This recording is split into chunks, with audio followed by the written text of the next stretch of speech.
All right, good afternoon. Did you just get home from work? I have no head. Still gotta get this right. So I'm Shelly, and I'm Refreshing Change. So I just did my stairs, live on the 3rd floor. So I have decided this winter, I was feeling like a slug 15 minutes ago. And I decided, you know what? I'm going on 10 minutes and I'm taking my 3 flights up and down for good leg strength. So right now I have a bench right here, and I'm just going to do some stretch my knee. This is a great way. I'm going to sip of water. It's a great way to just get your legs stretched after you've done any kind of exercise. This can be done outside after you've gone on a walk or run. Envision this little stool here is the bumper, a step on your stools, on your porch. We're just stretching, so my leg is straighter that I'm standing on. And I feel tall. I want to feel really tall. As soon as we look down, we have taken our body out of the stretch. As soon as our head comes on top of our spine, we maintain that stretch. My knee is going out a little bit, inner thigh. This is all going to be on the fly. I'm just going to do whatever my body's asking of me right now, and you're coming along for the ride.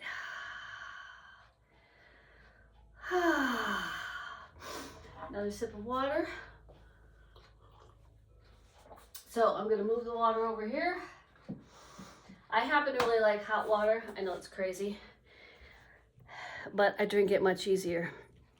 So the other thing you can do as a quick stretch is, let's say again that you are at your you've got your stairs at home on your porch.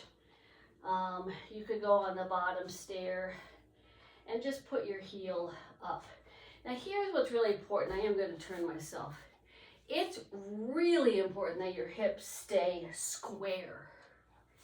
As soon as we shift them to pretend like we're getting a straight, more of a stretch on the straight leg, you're lying to yourself.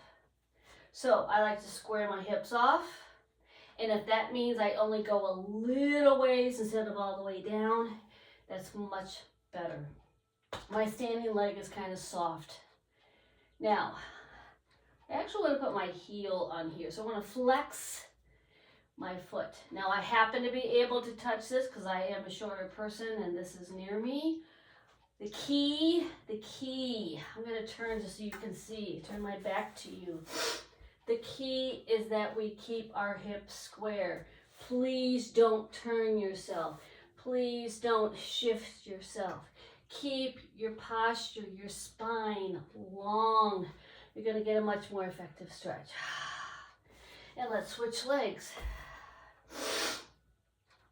So I happen to be more flexible in the hamstrings, so my legs can come up. I'm tightening my quadriceps. I'm keeping tall my head. As soon as your head drops, you will feel how your leg just doesn't stretch as much. As soon as your head comes up, because that brings your chest up, which brings your spine longer, you are going to feel an immediate greater stretch here. The more we flex our foot, the more we feel the stretch behind our knee. Are you keeping your hips square? It wants to rotate because we want to look like we're going further. It's all just smoke and mirrors, people. So, hold this stretch for 15, 20 seconds.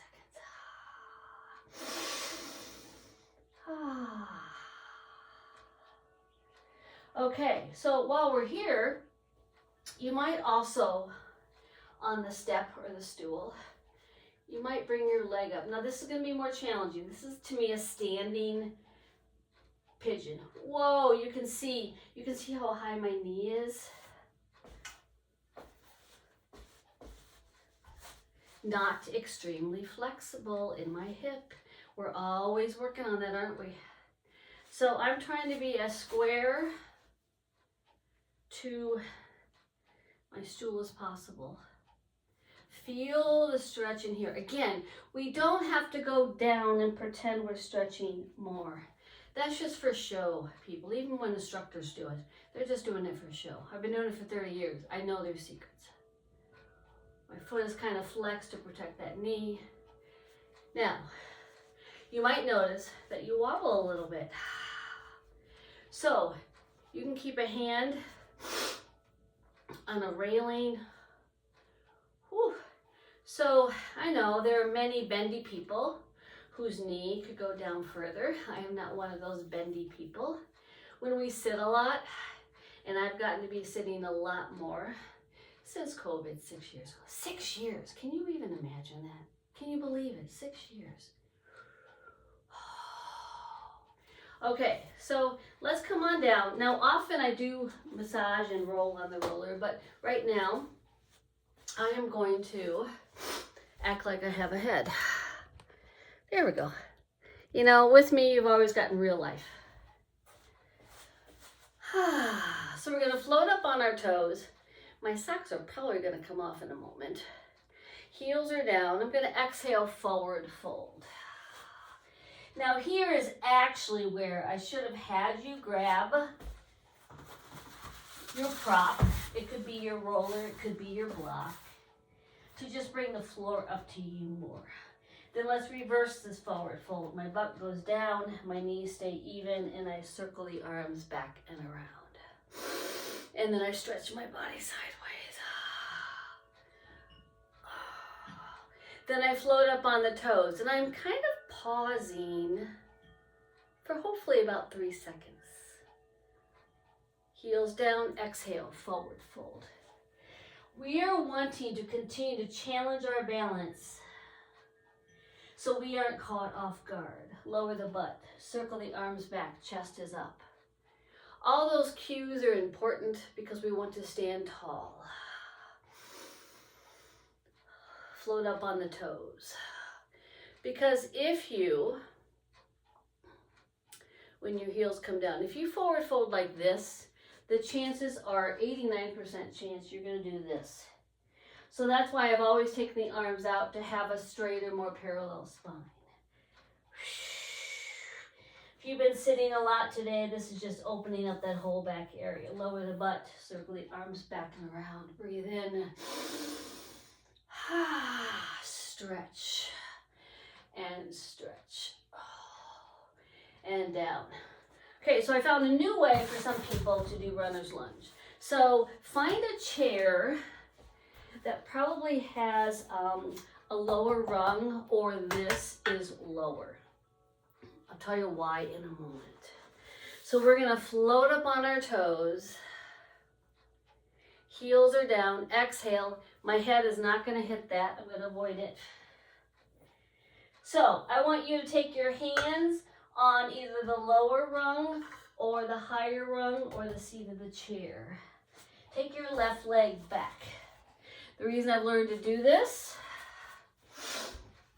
is because many people have a hard time doing runner's lunge with the fingers down here on the ground. And then on down dog, you might bring your hands down. I'm going to turn. I'm going to play a loud twister today. And I'm going to pull my right leg back. I'm going to press one heel down at a time. Then I'm going to walk my feet up towards my hands. It might be really uncomfortable. Then lower the butt and circle the arms back and around. And stretch side to side. Float up on the toes and pause. So I'm kind of working out the kinks of teaching this. So heels come down. Let's take ourselves forward fold. And some of you, a down dog, you might want to take your hands up on that lower rung. Let's take the right leg back this time for runner's lunge. Chest is up, fingers are up on that lower rung. Now you may still have your hands on that lower rung and pull the left leg back. Some of you may feel a little better with down dog with your hands up on the lower rung. Now your left leg comes up and pull forward. Then the right leg comes forward. Then we reverse the forward fold. We breathe in. We stretch our body sideways. And then we come down. Let's take that roller for a moment. We're going to massage the front of your thighs and the inner thighs. So we're coming on down. I'm going to roll up, down toward the knees, and then up toward the hips. I'm staying on my forearms. I'm trying to keep that core very, very engaged, which means I want to feel my belly muscles coming away from the floor. And my assistant has decided to come visit me. Hey, buddy.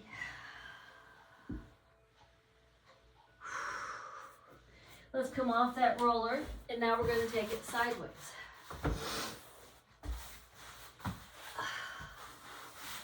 And then I'm going to hitch my leg over. So what I want you to see is that the roller is just to the above the knee. My straight leg behind me, knee is off the ground. Now I'm a little too close to the wall.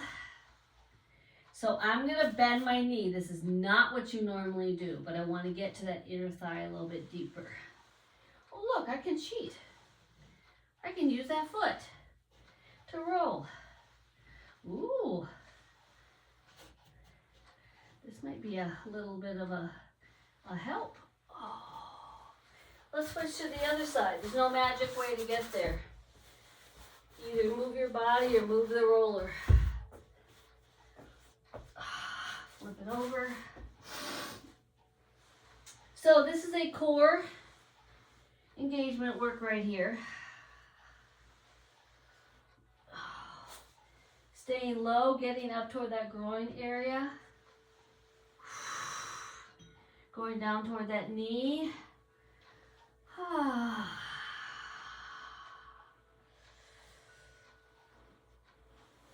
And then I have slid too close, so I'm going to come off, roll it out. So you'll make that adjustment during your time on the roller. And then I'm coming off. And then to stretch our quadriceps, I found maybe the most effective way is to be on the floor. So we're going to lean to the left. We're going to take the right leg back behind us. So what I want you to feel is, again, your spine long. You've heard me say your head has everything to do with it. If your head is down, you will not get nearly the effective stretch. Your spine is straighter with your head right on top. I'm moving this knee back a little bit more because this is where I'm sticky. So you're making all these little adjustments. The hand might come a little closer. You might lean back, opening to the front of the hip. The heel, it might come closer. Lots of different adjustments. Now, if you are tighter in the hamstrings, the back of the leg, this may not be nearly as much of a stretch for you. And then we're gonna switch. So I bring the right leg in front and the left knee behind. You may find a difference in each side. Sitting tall, leaning back. You might even squeeze that little glute there. It gives you an extra little stretch in front. Is your spine tall? Is the head on top of your spine? Or have you drooped down? Are you trying to look at your phone? Please don't. Let yourself just kind of center in on what you are doing and not what's on the phone. We are too driven by those devices. So I'm just leaning back a little bit. And then from here, my left leg is going to come around. I'm going to sit up as tall as I can. Now here's the tip. If this left butt doesn't want to go anywhere near the floor, you can straighten your right leg out. Pull this left leg in. The right hand kind of is an assist. Left hand is behind you and you're sitting tall. Knee is in just a little bit. You don't want to clench. And where is your head at? That's a big loaded question, right? Keep your spine long. Head right on top of the spine. Rotate. Try not to lean back too far or lean over too far. There's just lots of different ways the body likes to cheat to get movement. We are trying to get movement through our rib cage. And then we're just gonna switch this. Leg can be straight. Now I'm struggling, people. My right butt cheek doesn't easily. It's at the floor, not strongly, but I'm gonna keep it there. Left arm around, grow tall. This right hand might even come up. It might go behind you, kind of as a second spine. I'm going to use my left hand a little bit. Just a gentle pull. Again, try not to clench. Remember how long your spine is? Remember how you want your head to rest on top of the spine? You're looking over your right shoulder maybe. The rib cage is rotating you that way. And then come around. Okay, feet are flat on the ground. You're going to use your core to roll down. I'm turning sideways just for demonstration. Feet are hip bone distance apart, and I place my spine down. Your hands and elbows might be assisting you. That's not cheating, that's being smart. Let's bring the bottom of your feet together. Your knees are opening out for inner thigh.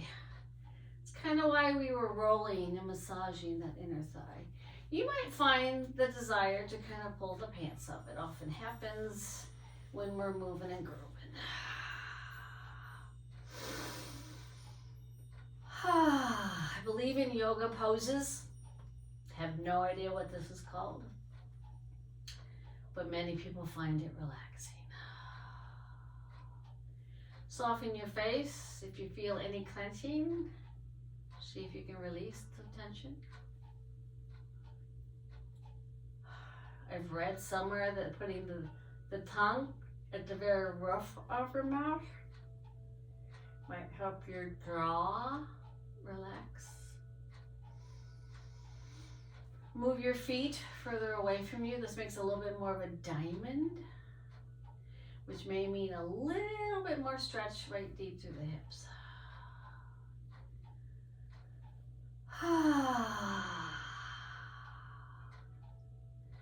So maybe some of these moves have helped you decompress from your day or have woken you up in the morning. Knees together, knees into your chest. I like to use this move to roll up to feel the core muscles doing the work.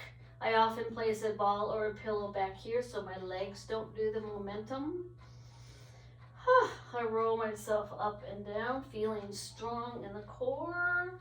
You can roll 2 or 3 or 4 times. Then you're going to flip over, like your toes tucked forward, one leg in front. This is standing up gracefully.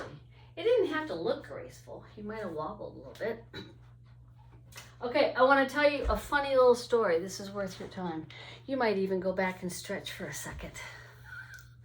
So I was working at Total Wine. That is a part-time job that I have. And there's a woman who came in and was looking at some non-alcoholic wines.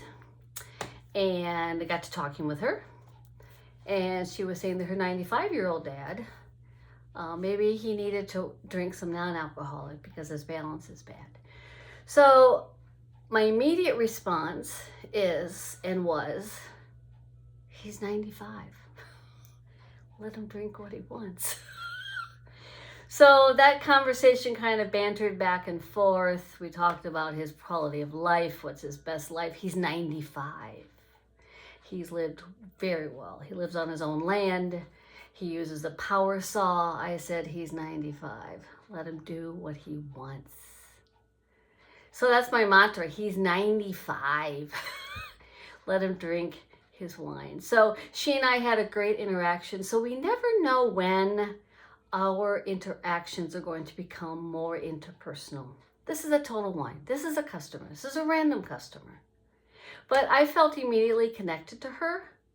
And she said she was going to go home and cry. I said, that's okay. So I asked her if I could give her a hug. And she said yes. Or I don't know if she said yes. I just did it. So she went home. Her dad's 95. So if you know someone who is later in life and, you know, maybe doing something that is maybe a bad habit, or they're 95. Just sing it to yourself. They're 85. They're 95. Let them be. I had to learn that myself. So there you go. There has been your movement. Short and simple. Take your stairs. Do whatever you have to do to keep yourself strong and healthy. I'll see you on the flip side.